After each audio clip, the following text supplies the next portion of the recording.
These were very interesting presentations, and clearly there's a lot to cover. A lot of different CDR approaches, combination of approaches, and many SDGs. You started covering some of these issues, but now we want to go in a little bit more depth. So while our participants are formulating their questions, we'll just start with some general questions and dive a little bit deeper. So which policymakers do you think should be making decisions about trade-offs between SDGs and CDR? Let's start with a general question, and I'll just open the floor to the three of you, whoever wants to start first. Matthias? I can give it a try, and then others can weigh in on this. And I think it's an excellent question to start with, because it bridges essentially David's excellent contribution, which was really, we need to get more specific. And the question, who is the we in this, is really central. And I think David alluded to the fact that this judgment needs to happen not at one single global level, as it's so far tended to be the case in integrated assessment models in a way, but it needs to happen in every single jurisdiction at national and at subnational levels. So fundamentally, these choices are political choices, which approaches, to which degree, and through which policies do we want? And again, that we being each individual community, that needs to be answered in a political sphere. And I think science can only go so far in giving ideas and early understandings of what these implications could be to inform that decision-making in all these spheres. So it's not a full answer, but maybe just a tentative one. Thank you, Matthias. Thelma? Yes, well, let me complement. I think you flagged correctly, Matthias. And well, we have been discussing, even if you are disassociating, CDR and SDGs, even for CDR, we have been discussing, in previous webinars, where should we deal with this to give every single country the opportunity to understand, and especially if you could have potentially some implications of larger scale, implementation of one option or another. But anyway, then when you bring CDR and SDG, should it be different? And I agree that this should be discussed at every jurisdiction. So we are talking about the discussions at national level. And when I say national level, it goes to all stakeholders. So I see this question as really, when we think about partnerships, as has been mentioned in the presentation on the SDG 17, when you are partnering differently, not only at national level, but regional level, and amplifying it to international level, and to also forums that would be specifically appropriate to discuss this. We have been thinking that the Climate Change Convention could be a good one, especially because we are talking about implementation mitigation options at a larger scale. And but then how do we bring also the concerns of coupling the CDR and the Sustainable Development Goals? I don't see it unlikely if we are, if member governments would be able to bring this into the agenda of the SBSTA, let's say, subsidiary body on scientific and technological advice. Maybe the countries would themselves already flag that in considering those options, or in considering CDR implementation or deployment, they should also, couple these with sustainable development goals and sustainable development. So it's not simple. And I think that, coupling these two things, CDR and SDG, is very country specific as well. So there is a broad umbrella, I would say. But more than that, I would say that every country, and this is not easy, but every country will have to find their own portfolio and their needs and the vision. So I see that, having a broad umbrella is good to provide, a good background for the discussions at regional, national level, subnational level, and so on. So it is not easy, but I think it is possible to find different forms for this. Thank you, Elia. Thank you, Thelma. David, would you like to add anything to Thelma's and Matthias's contributions? No, I think they did a good job covering it. I think we can move on to the next question. Sure. Well, the next question kind of feeds off your presentation, David. You started mentioning some financial incentives. I'd be curious to hear from Thelma and from Matthias about their thoughts on different financial incentives or policy designs that could ensure that CDR and SDGs are jointly successful. Oh, yeah, let's... Can I? Wait, go ahead, Thelma. Yeah, sometimes I am putting my own thoughts into this, but anyway. Yeah, there is a lot that still needs to be understood in terms of, coupling the CDRs and the SDGs, because you have both synergies, but you also have trade-offs, as has already been, pointed out. And there is still a lot of research that needs to be done. So we still need to profoundly understand the implications and try to do portfolios that could minimize, potentialize the synergies and minimize the trade-offs. But when we think about, sometimes demonstration projects, when we think about how do we stimulate, this research to be carried out, then we will need to have some financing agencies, and in particular supporting, I would say, research institutes, universities that could help this job to be carried out. We know that some of the CDRs, they're not suitable to be implemented in some regions, in some areas. So there is not a unique way of looking at all the CDR and implementing them, and they will be successful everywhere. On the very contrary, they can have the opposite effect. Like we know that, for instance, afforestation and reforestation, large scale in boreal areas, they're no good. They could even increase warming. So I think that we still have lots to learn. I think that the scientific community is helping to understand where these gaps lie. And in doing so, they could flag to financing institutions or agencies where to put their money. And I also stress, again, the need for partnerships. I think that this is really key. I think that SDG 17 is so strong on that. I stress international cooperation, partnerships with all stakeholders. We are talking about a situation here which is multi-sector.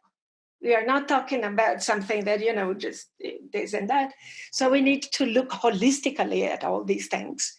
So financing here is going to be absolutely important, and especially to help us cover the gaps, scientific gaps, to help us understand better. Yeah. Thank you, Thelma.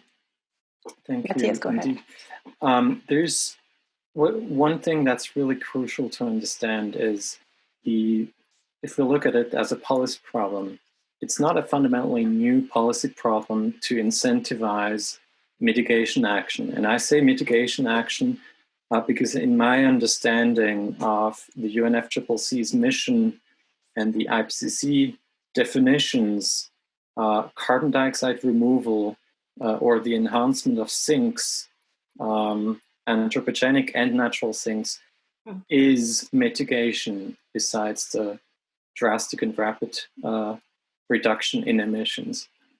So there's a lot of parallels when we look at specific approaches to remove CO2 that easily resemble the challenges that we've seen over the last 30 years in incentivizing emissions reductions.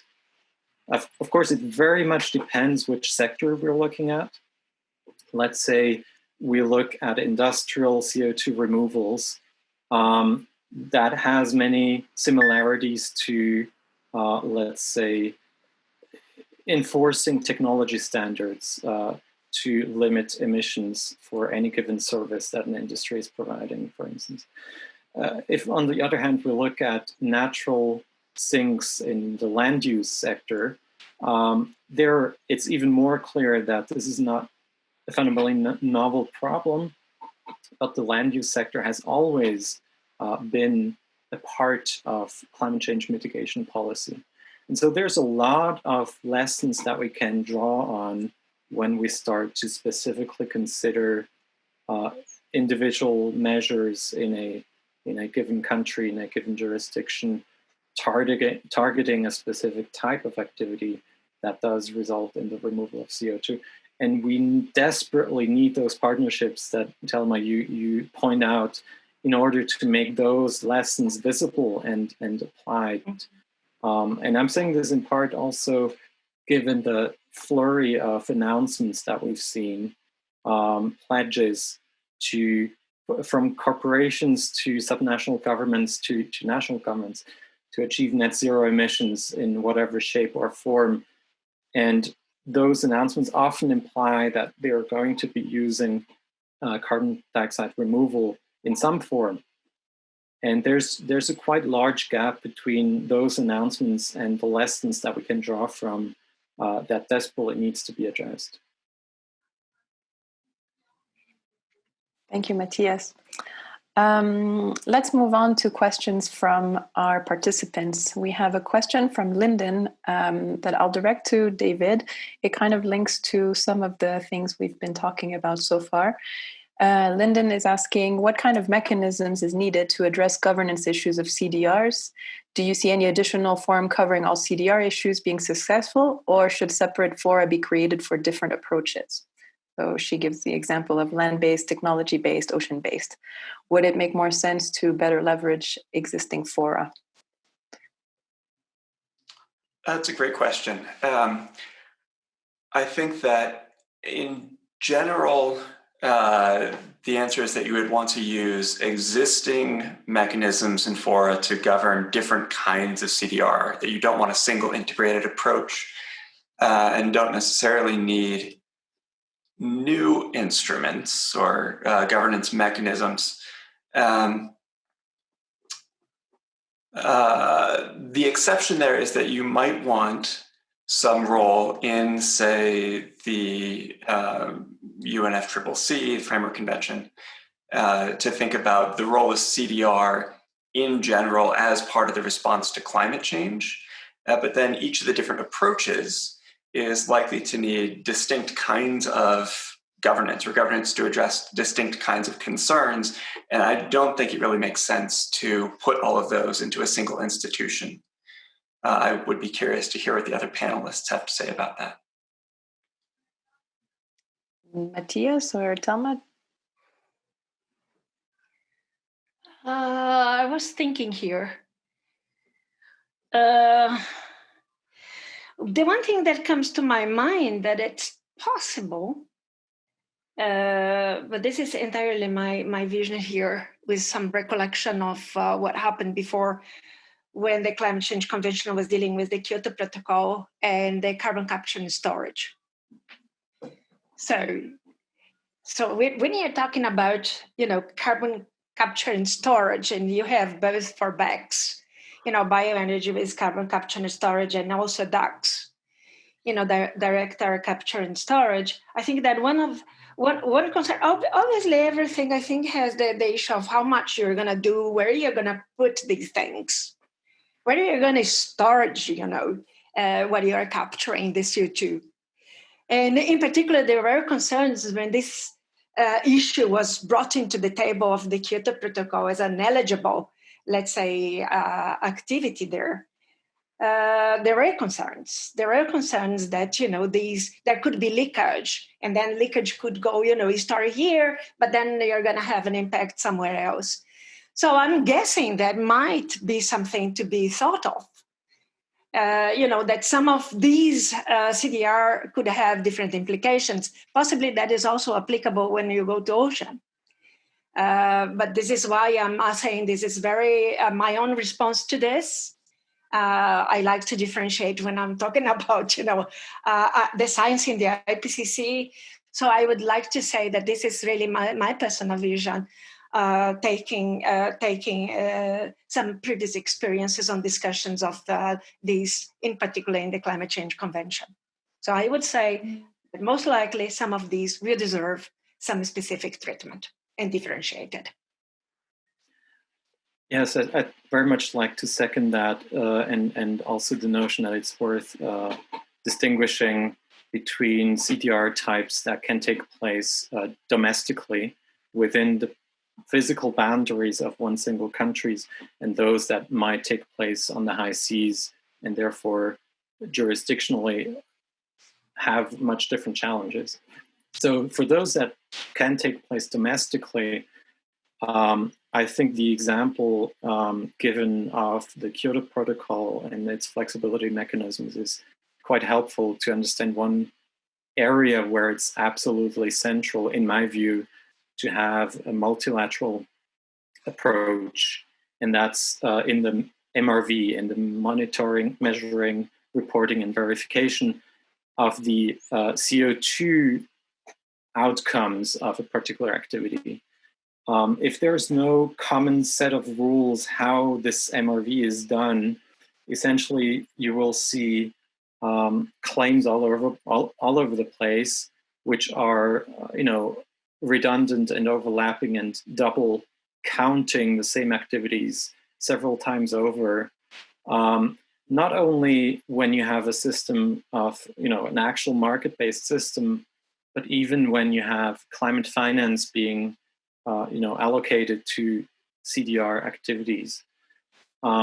So a common approach, a common rule set on how to calculate the amounts of CO2 that are actually stored in any given activity, and some degree of comparability between different types of approaches, I think is absolutely central, and I think is one of the areas where UN role is absolutely central. And I would argue even the voluntary sector would do well in aligning itself with a stringent set of rules for this. This is not just an abstract thing. It has real world consequences if it isn't done right. And similarly, perhaps the discussion of sustainable development implications more broadly, that's also taken place under the Kyoto Protocol to some extent, where each host country in the CDM and the Clean Development Mechanism was to communicate to the UN Framework Convention on Climate Change how it was judging the sustainable development performance of each and every proposed activity. And such a procedural obligation can also help increase transparency when it comes to judging the sustainability of different CDR approaches. I would also hope that there's a stronger emphasis on this going forward. Thank you, Matthias.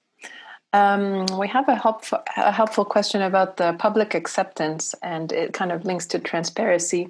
Louis asks, as outlined by Dr. Morrow, the level of detail necessary to assess CDR options is very high.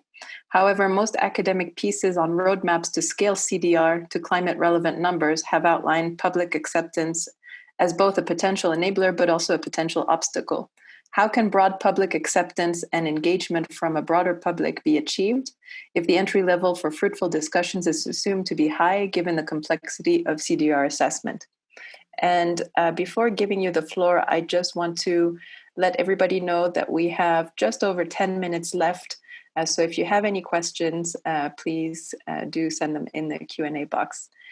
Who would like to take this question? Quick. Go ahead, Thelma. Yeah, sorry. And I'm going to be brief. And thanks for the question. Exactly, I was going to make this point even in the previous question, public acceptance. I think that when we look at the barriers that IPCC puts forward, when we're talking about implementation of mitigation actions, that some of them, you have financial barriers, you have environmental barriers, but you have a social cultural barrier as well. And I would say that this fits into the public acceptance. Some of these options might be very questionable.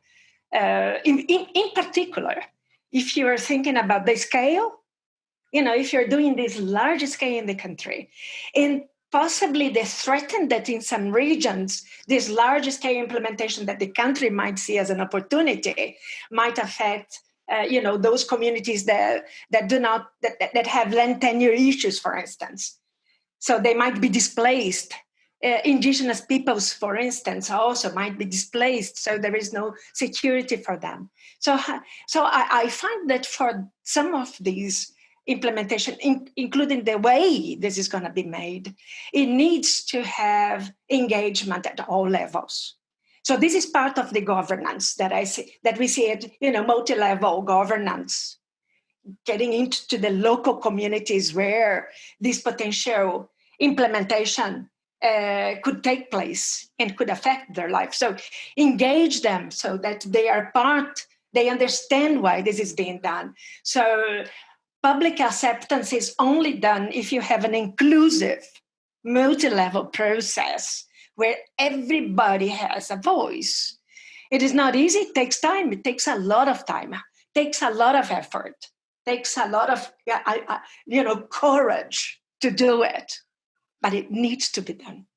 So I see that's a fundamental part, especially when we're talking about implementation in every one country. Thank you. Absolutely. David, would you like to take this question? Yeah, I agree with everything Thelma just said. And I'd like to add that I think my answer to the question is that you want to assess it at the level of particular projects or policies. And the idea isn't that we need to figure out or talk about public acceptance of CDR in general, because that's sort of too complicated a thing. But here's a proposal for a particular project or a particular policy, and then you can start to think about what the implications of that project or that policy would be and engage the public at that level. And that sort of focuses things much more narrowly, which makes it easier to deal with the complexity. Thanks, David. Matthias? Yeah, very much agree with that. Looking at these questions not as an abstract, but as a case-to-case question of what's the public willingness to support. It goes even beyond acceptance, right? It's actually providing a political mandate to pursue a certain course of action through policy instruments. And so to look at it that way and make sure that when there is, for instance, international support, transboundary financial flows, let's say, that the same standards of transparency and democracy are being applied.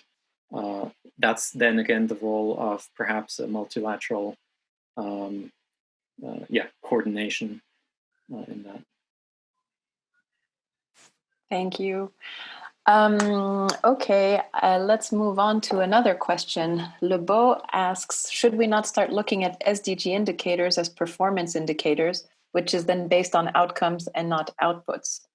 It seems like what Lebeau means is, in terms of governing carbon removal, can SDG indicator performance be used to judge various approaches?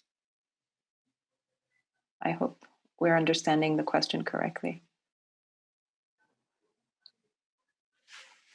Anybody volunteering to take this question?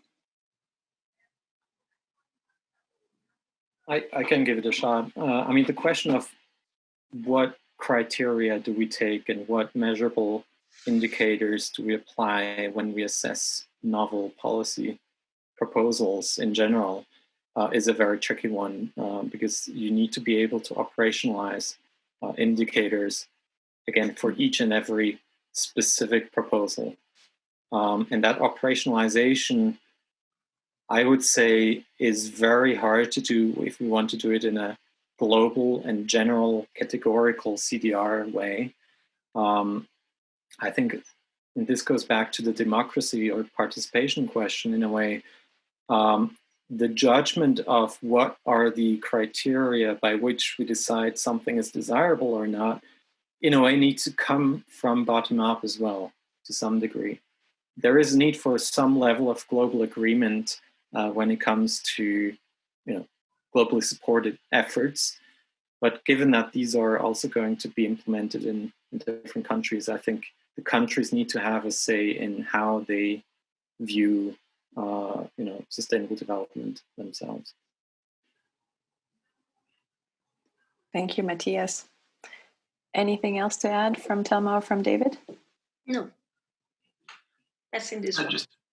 I'd add that I think I agree with the question as I understand it, that the way to think about this is, at least in retrospective assessment, right? How well has a particular CDR project or policy actually, or how beneficially has it actually affected the SDG indicators? And that there is a tendency in, say, development work, right, to focus on money put into a project that we expect to have good outcomes and not as much assessment of the outcomes themselves, and that is a problem and that we need to be thinking about them in terms of the outcomes that are actually achieved. Thank you, David. Let's go for one last question before we log off. This is a wide question to close the event. How does the wide range of estimations of potential contributions from various CDR approaches impact how we think about governing CDR and SDGs? Governing CDR for SDGs, sorry.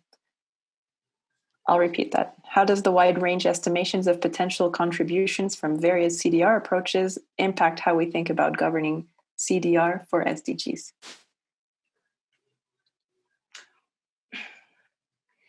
Well, I'm going to go quickly because I think that everybody could respond to this one. But it's not only the range of potential contribution. I think there are other elements. So you look at the mitigation potential, that is one side, but you have so many other sides to look. You have to look at costs. You have to look at implications. You have to look, if we take, for instance, afforestation, reforestation, you have permanence issues. If you think of, bioenergy, you have other implications as well. So it is much broader, I would say, vision, not only at the mitigation potential, but it's such a portfolio of things that need to be looked at, together with this mitigation. So it is much more than just, flagging that, and implications to SDGs. Because depending on how the option that you're implementing and how you're implementing, the scale and the mode you're implementing, it's completely different output. This is why we said that some of the sustainability issues need to be put on the table, cost need to put it on the table, permanence needs to be put on the table. So lots of issues. So I think that this is looking at the mitigation potential only is a little bit too narrow. Thank you, Thelma. Matthias or David? You want to go first, Matthias? I can try. Just trying to gather my thoughts. I absolutely agree with Thelma, and I think it's also about the wide range of possibilities. Could also be called uncertainties, and they're not uncertainties in the scientific sense, but political uncertainties and uncertainties around innovation. Let's say we haven't even discovered the full range of possible CDR approaches yet, and that's something that we talk about these as if they were a set range of technical and practical approaches.